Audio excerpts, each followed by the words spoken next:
Good morning, everybody. This is going to be a short video, I hope. Um, it is April 26th, and I have just got done reading my daily devotional and its corresponding Bible verses. Today's Bible verses are basically Psalms 119. Sorry, I forgot the chapter already. 119, 105 to 112. The author talks about. Sorry, I drank too much too fast. The author talks about how the Gone with the Wind is basically the book that he used to kind of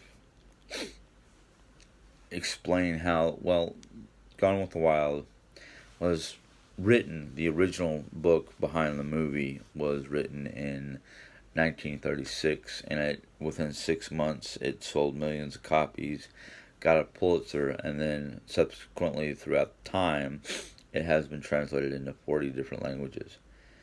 Now the reason why he uses Gone with the Wind because of the fact that it was a very popular, well-known book, and he uses that to explain how well-known the Bible is, but he also explains how Gone with the Wind changed a lot of different perceptions and whatnot.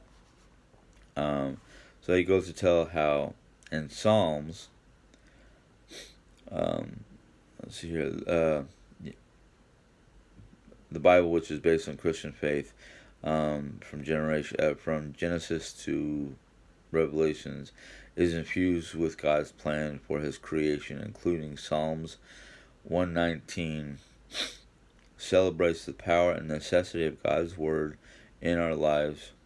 It lights our path, revives our soul, and guards our footsteps. And throughout the whole Bible, there's all kinds of wisdom on guidance and things of that nature. And the Bible is literally one of the oldest. I shouldn't say that because I don't know if it's the oldest, but it is one of the most well-known throughout the world, and it's probably the oldest mass-produced book. The reason why I say oldest mass-produced book is I don't know of very many books that have been around for, centuries. Millennium? Somewhere around there. It's been around almost since the dawning of time, basically.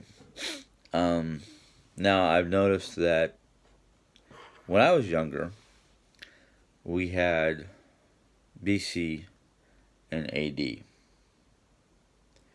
Well, for one reason or another, one group or another has convinced a lot of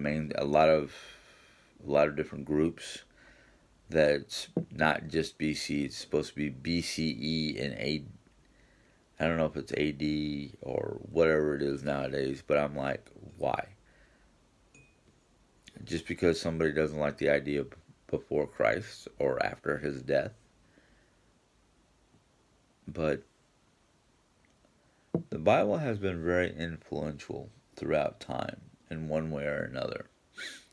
People have created wars over biblical beliefs, aka the Crusades. Also, during the 1300s, what we nowadays call the Dark Age, because of the Spanish Inquisition.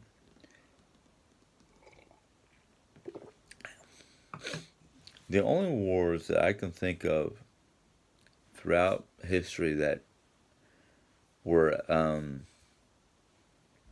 in some people's minds, or even in my mind, were a necessity. What Joshua did to Jericho to claim what God said was the Holy Land. that area has been disputed and fought over for ages because of a belief system or written word or however you want to put it. The Bible has so many different stories in especially the Old Testament that talks about how the Israelites and the lands that they claimed according that was given to them according to God. It's it was the beginning of,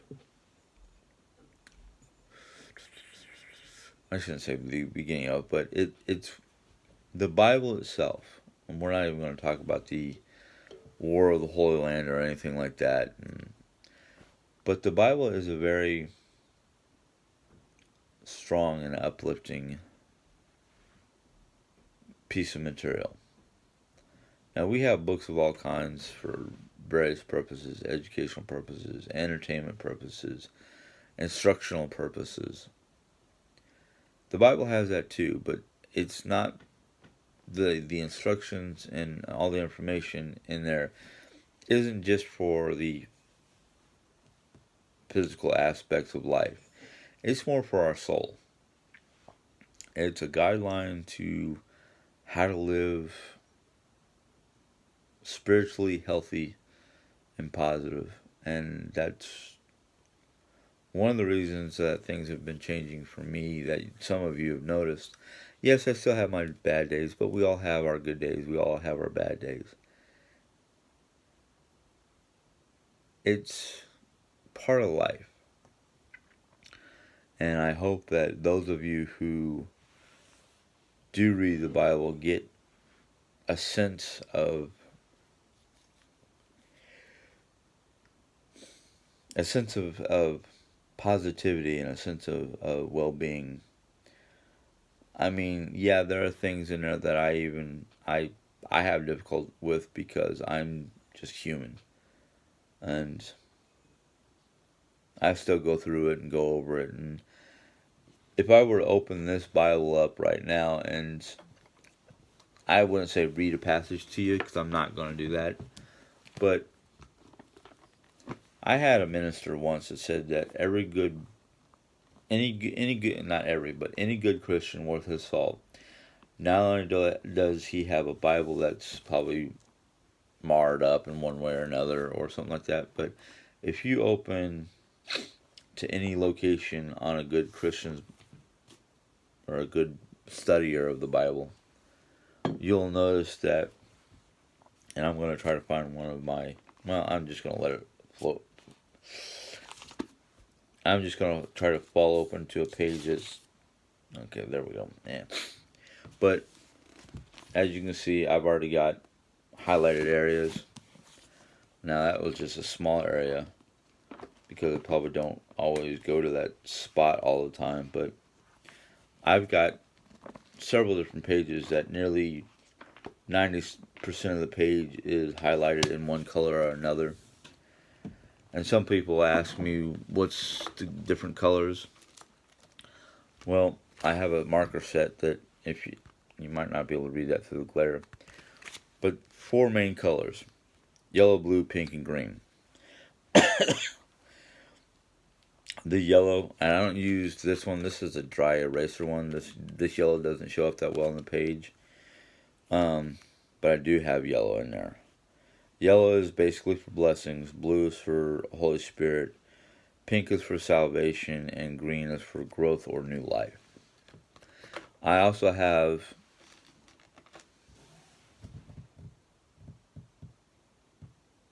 I don't have it with me right now. Oh no, because I use a pen. I have a red. Oh, where'd it go? I use a red ink pen. Oh, that's right. The ink ran out. I have to get a new one. I use a red ink pen to underline certain passages or put like, I can't remember what they're called now, but they're little half moon looking lines.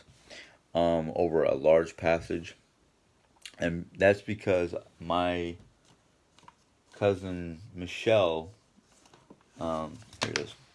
My cousin Michelle, before she passed away from bone cancer, um, there it is. She had this list of passages that she thought was very important, and she had. Well, I have the letter here. I'm not even going to read it because I will start crying like crazy. But she had a list of names of people that she wanted this letter to go to because they were the people that she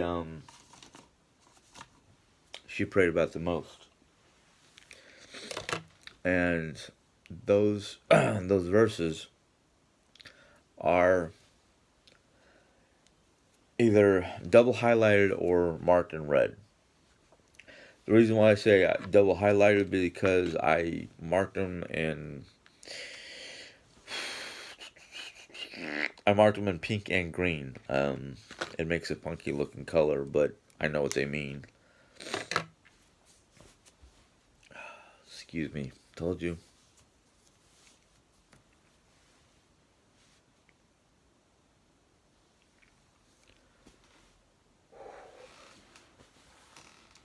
I don't have any. Good job. No tissues in here. Good job, Jim. But the importance of the Bible is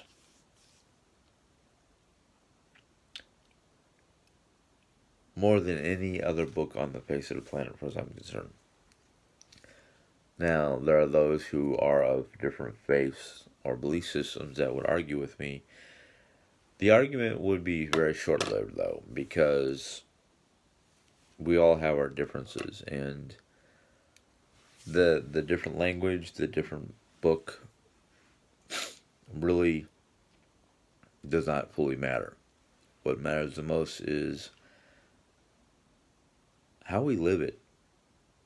Now, I know there is no perfect person on this planet. We all have our flaws in one way or another. But those don't matter either. What matters is the content of your heart. Now, the Bible is there to basically help us make the contents of our heart as good and as pure as not even just humanly possible, but as possible in general. We as people cannot rely on our own merits or our own ways. But thankfully we have a book that is more than just an instruction manual, more than just a history book, more than just entertainment. It's got everything in there. It is literally the all-encompassing book of life. Horror, sorrow, happiness, joy. It's there. Just have to pick it up and read it. If you have any, yeah, I'm gonna go ahead and shut. I'm basically done. If you like this video, give it a thumbs up. If you have any questions or comments, put them down there. I mean, you want to ask me my favorite verse, my favorite chapter, anything like that, my favorite book. Go ahead, ask. I'm open to questions. If you're new to my channel and you want to join, go ahead and tap that bell. YouTube will let you know when I put in a new video. Before I fully end this, I'm just going to put a little sidebar.